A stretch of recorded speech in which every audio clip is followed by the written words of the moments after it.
Hello everyone, so today we're going to be talking about all the manga I read in February. Not nearly as much as I read in January, but I'm still pretty proud of what I read. I enjoyed pretty much everything I read this month, so let's just get started with the first thing I read, BL Metamorphosis. So this is a 5-volume long manga series about this girl and this woman who meet each other in the bookstore that the girl works at, and they kind of form an unlikely bond over BL manga.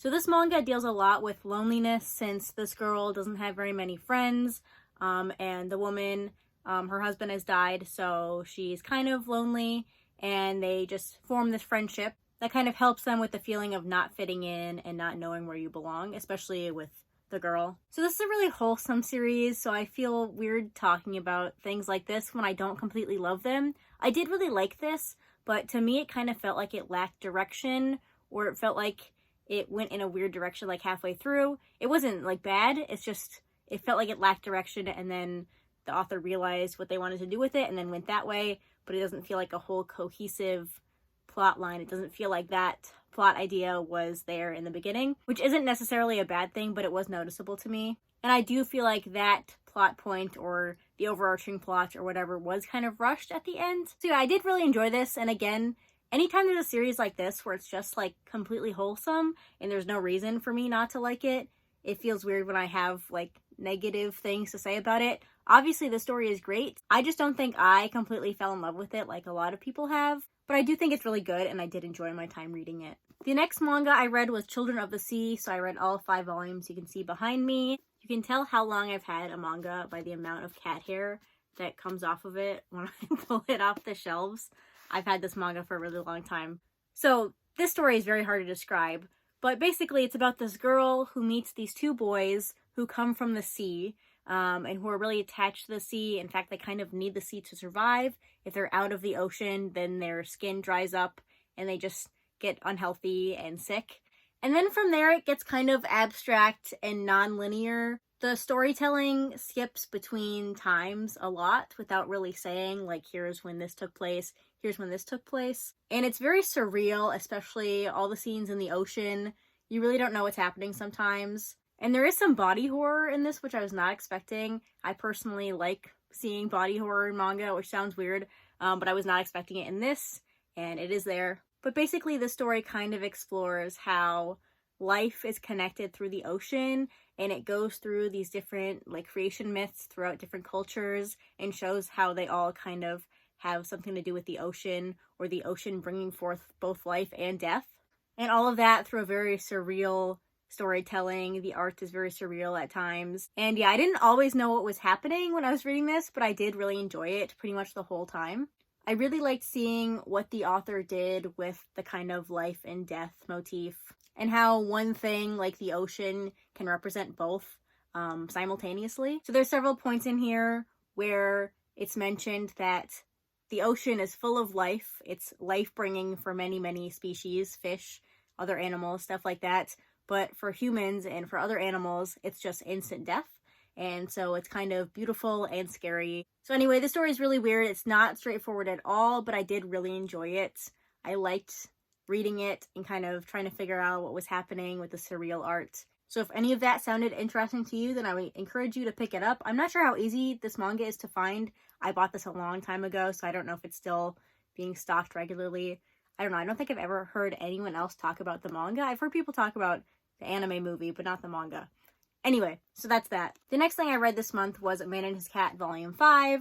This continues to be a really great series about this guy and his cat and the kind of hijinks they get into. This volume was a little bit more sad than the other ones, but this whole story has kind of had a little bit of sadness as a kind of underlying tone, and this one definitely uses that. But it also obviously has its very happy moments and the slice of life moments, and yeah, I'm really enjoying this series. And each volume just kind of lifts my mood. And yeah, so I like this series a lot. And next I read The Way of the House Husband. So here I have volumes 1 through 5. And then I read volumes 6 and 7 digitally from my library. So when I started this, the first couple volumes, I did not find that funny.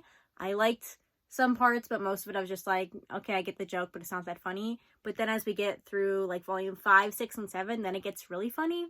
But I don't think it's good enough for me to keep on my shelves. I did really like it, and I'll probably continue to borrow the new volumes from my library as they come out, but I don't think I need to own this anymore. I don't think I'm going to reread it, but I am glad I enjoyed it because I was a little bit worried there, especially for the first couple volumes, that I was not going to like it at all. But this will probably just be a series that I pick up as the volumes come out, have a good time with it, and then not think about it again until another volume comes out. So yeah. So next I read Ping Pong. So I read the entire series, and I have a lot to say about it, but I don't know if I can say it all in this video. Basically, this follows the story of two childhood friends who kind of bonded over ping pong, but they both kind of have different relationships with ping pong, especially as they grow older. Their talents and their thoughts about ping pong change. And so that part I really enjoyed reading about. I really like childhood friends and seeing how their dynamic changes as they grow older, and then combine that with the sports manga is just something I'll obviously enjoy. So I feel like, I don't think this is official, but to me it felt like the first volume follows one of the childhood friends more, and the second volume follows the other childhood friend more, and then you kind of see their stories change a little bit. But this explores some really interesting themes like talent and how other people's perception of your talent changes as you grow older. So like one of the characters is really, really good at ping pong when they're a kid, and then as they grow older, they start to become less talented compared to their peers. And that's something he has to get used to because his entire life he felt like he was great at table tennis or ping pong, and then all of a sudden he's not as good as everyone else around him. So I will say I liked the first volume. I loved the second volume though, and this has some of my favorite parts in sports manga where there is no dialogue. It's just the art and the action telling the story, and Taiyo Matsumoto is great at that because his art is great. When I see those moments in sports manga, it's seriously some of my favorite things to read about because there is no dialogue telling the story. It's just 100% the artist's talent, and you have to read the action and see what happens, and it feels like actually watching a sports match. So yeah, overall, I really enjoyed this. I liked seeing the characters develop. Yeah, I think this is one of my new top 5 favorite sports manga. Right now, I think it's number 3 behind Slam Dunk and Haikyuu, but I'd have to reevaluate some things. But I'm pretty sure this is now my number 3 favorite sports manga. And I have not watched the anime. I have to watch the anime at some point. I have not done that. But if it's anything like the manga, I'm sure I'll enjoy it just as much. And then I read a bunch of fantasy manga. So I read Radiant Volume 1, Mal Volume 1, Prince Freya Volume 1, Record of Ragnarok Volume 1, and Ragnar Crimson Volume 1, and then Frieren Volume 1. I'll put that up here. So I read that all for a video. You can watch that video to see my thoughts. Basically, I liked them all. None of them were awful. None of them were spectacular. They were all pretty much 3 out of 5 stars. But if you want to see more specific thoughts about each one of them, you can watch that video. I don't want to repeat myself again. And then the last thing I read this month was, I think, the most surprising read for me, and that was Kagakishojo. So this follows 2 main characters.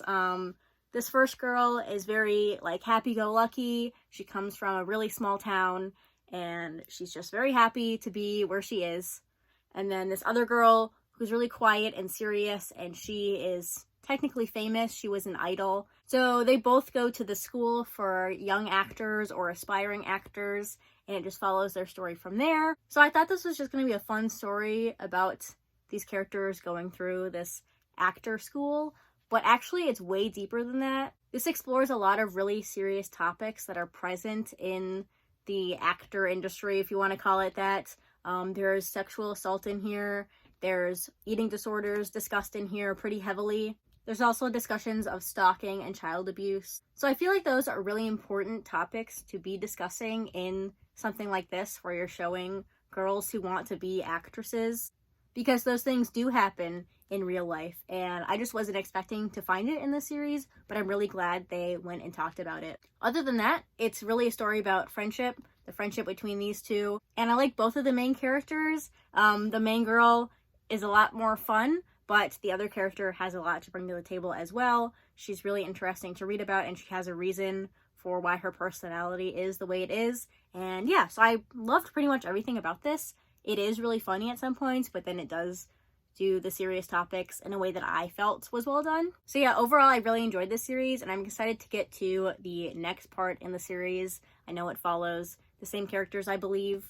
I'm not sure if it follows directly after this or what it is, but I know that there's a second part to the series and I'm excited to get to it. But yeah, that's everything I read in February. Let me know if you've read any of these or what you read in February. I'd love to see those comments down below. But yeah, that's going to be it. Thanks for watching, and I'll see you next time. Bye!